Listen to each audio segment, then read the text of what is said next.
Deeply insightful. An hour. 1 hour. Deeply personal. 2 mics. 2 microphones. 4 woks going at the same time, one for each hand. Can you murder him, please? Hey, what? Unforgettable stories. We got hit by a wave and I was just in this sort of penumbra of bubbles, this world of fizz. And it was very beautiful. I didn't notice that I was drowning. Hear the latest from Conversations. Find it on the ABC Listen app. ABC Listen. Podcasts, radio, news, music and more.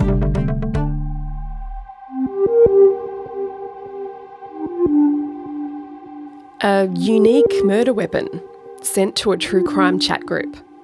I'm the ABC's true crime investigative reporter, Rachael Brown. And I'm Stephen Stockwell. This is the second episode of a 5-part series that takes you back through the whole story of Erin Patterson, one that started with a homemade meal and ended with a murder trial. In this episode, how Erin Patterson prepared for the fatal lunch. Welcome to the case of the mushroom lunch. Just a week after 4 people sat down for a family lunch in rural Victoria, 3 of them were dead. Homicide detectives are still piecing together what exactly happened at the lunch. It's certainly looking like, the symptoms are consistent with death cap mushrooms. Erin Patterson said she bought the dried mushrooms at a supermarket and an Asian grocery store months earlier. I cannot think of another investigation that has generated this level of media and public interest.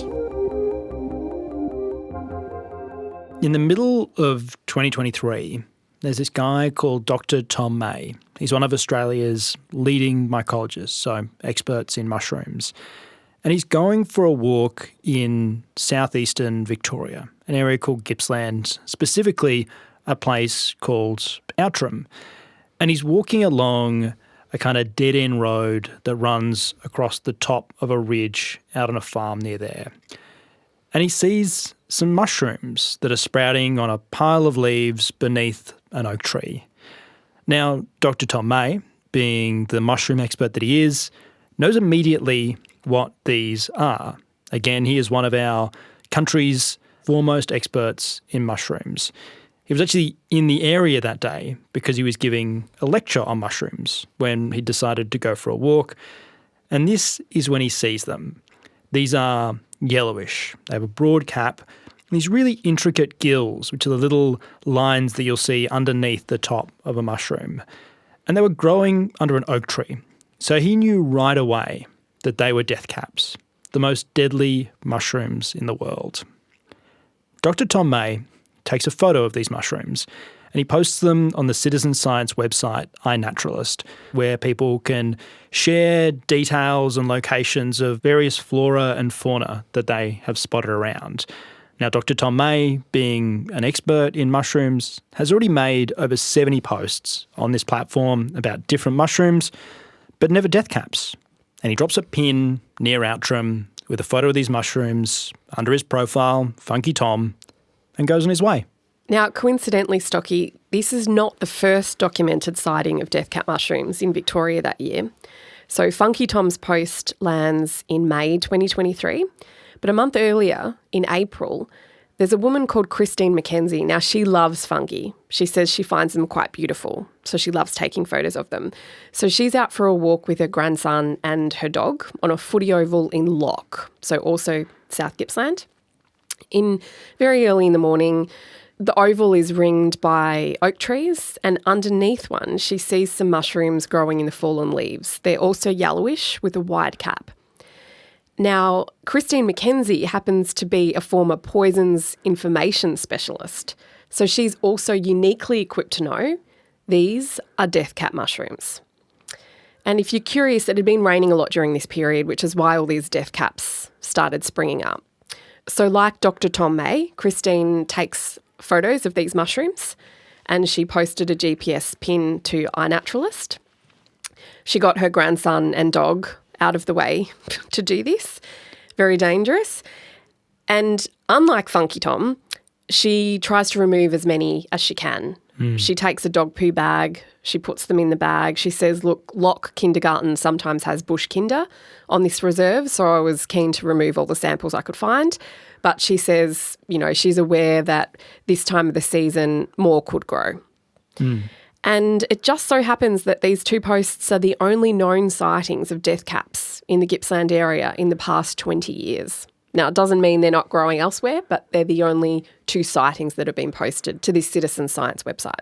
Yeah, and we know that Erin Patterson is familiar with iNaturalist, this website where both of these posts were made.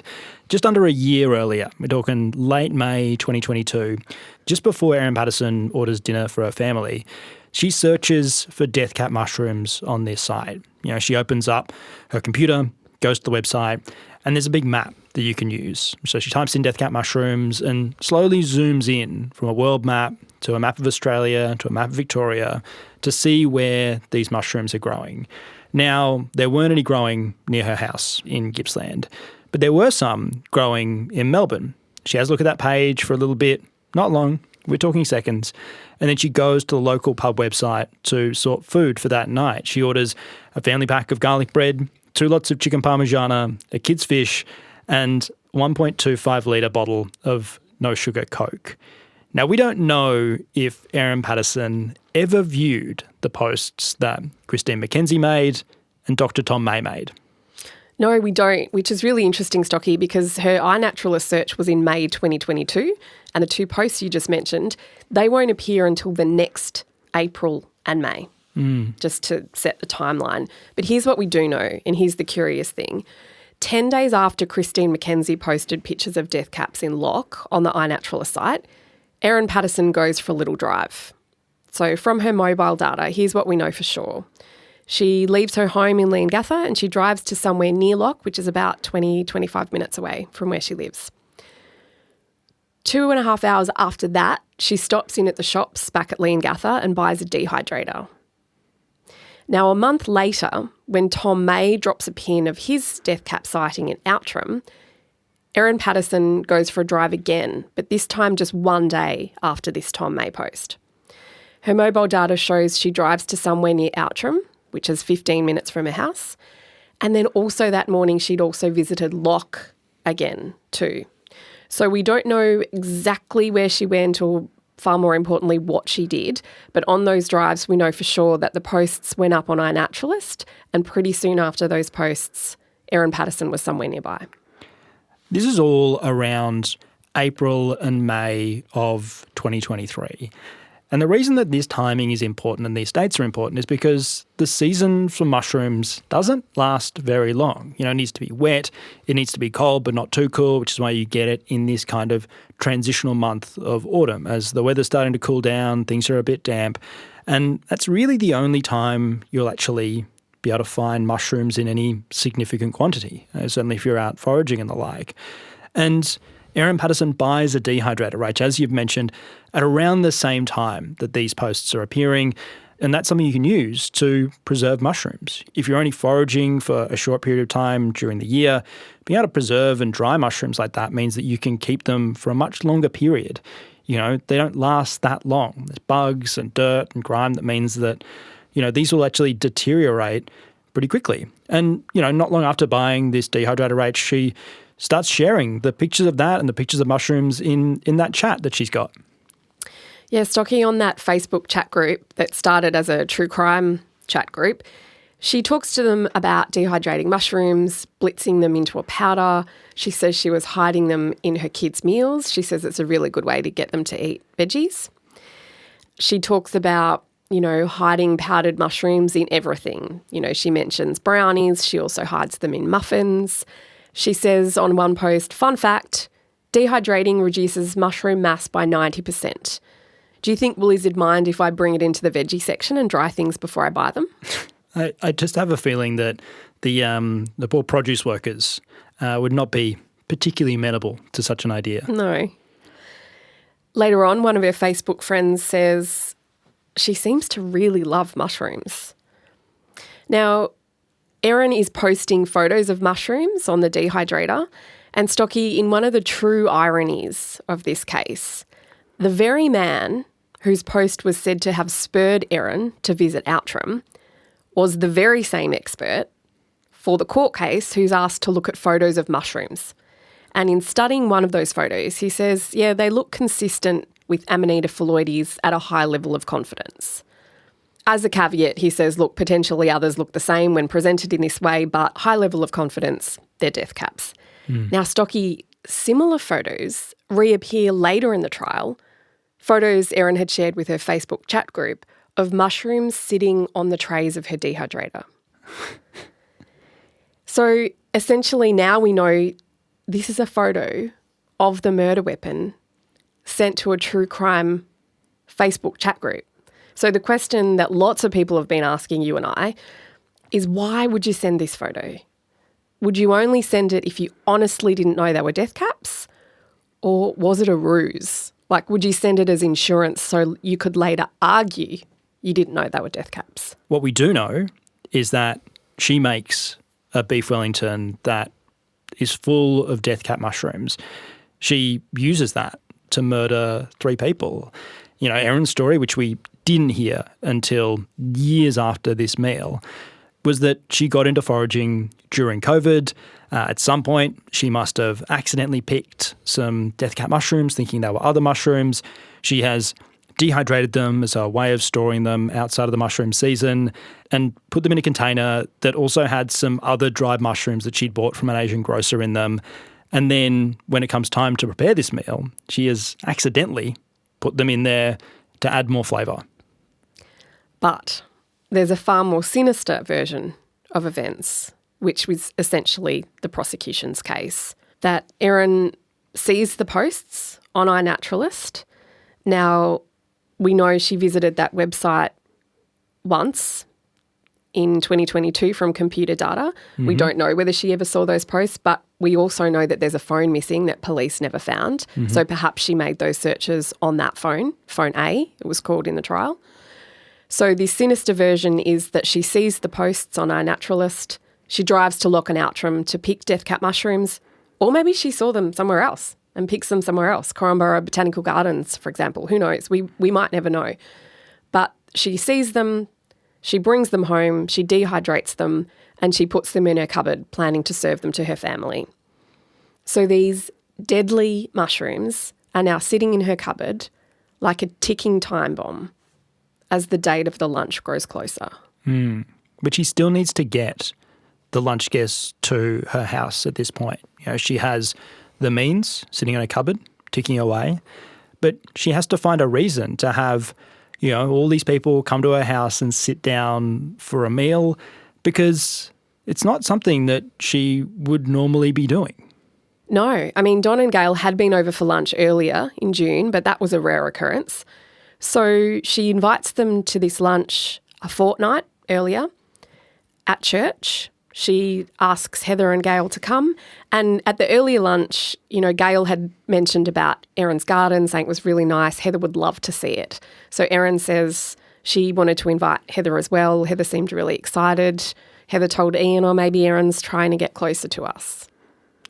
A lot has been made of the kind of invitation that was made to Don and Gail Patterson and Heather and Ian Wilkinson.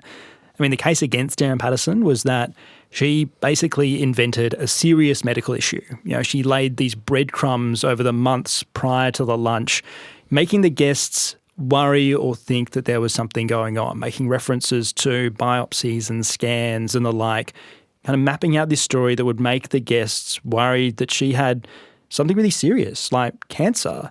You know, that this was just some kind of big ploy to lure them all to a deadly lunch. Yeah, but Erin's version is, I didn't need a lure. I don't need to make up anything. I just needed to invite them and they'd come because they loved me. She did mention, however, a medical problem to Simon. So she goes over to invite him too, Simon Patterson, her estranged husband. He's doing the online streaming for that church service. She says, I'd like you to come to this lunch. There's a medical problem that I'd like to discuss. But he never goes to the lunch. The night before, he sends a text, and it's just before 7 p.m. And he says, look, I don't want to attend the lunch. I feel too uncomfortable, but I'm happy to talk about your health at another time over the phone. Erin is not happy about this. She texts Simon back saying, that's really disappointing. I've spent many hours this week preparing lunch for tomorrow, which has been exhausting in light of the issues I'm facing. and spent a small fortune on beef eye fillet to make beef Wellingtons because I wanted it to be a special meal, as I may not be able to host a lunch like this again for some time. It's important to me that you're all there tomorrow and that I can have the conversations that I need to have. I hope you'll change your mind. Your parents and Heather and Ian are coming at 12:30. Hope to see you there. Obviously, she's trying to draw him in. She's trying to drag Simon Patterson to this lunch, give him a reason to attend, but he really can't be swayed. She's putting him, it's a guilt trip. Yeah, absolutely. And it doesn't work. It doesn't, and Simon never shows. And that Saturday morning, Ian and Heather Wilkinson are having coffee with their neighbours at the Borough Cafe, and this is a few hours before they're due to be picked up by Don and Gail Patterson and driven to Erin's house for Saturday lunch. So while Ian and Heather are sitting in the Borough Cafe having coffee, Erin Patterson is putting death cap mushrooms in their beef Wellingtons.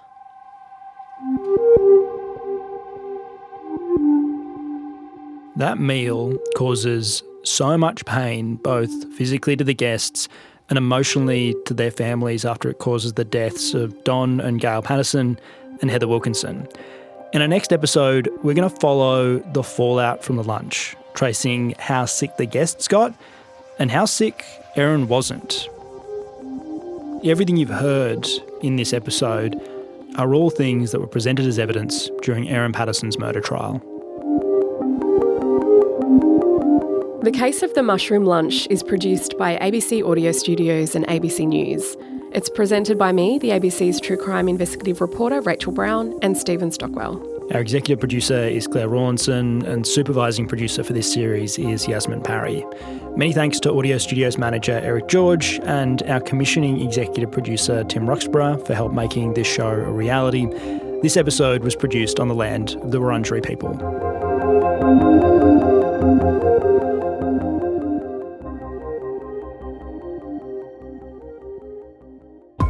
If you like your true crime podcasts with real investigative journalism, you'll love Unravel.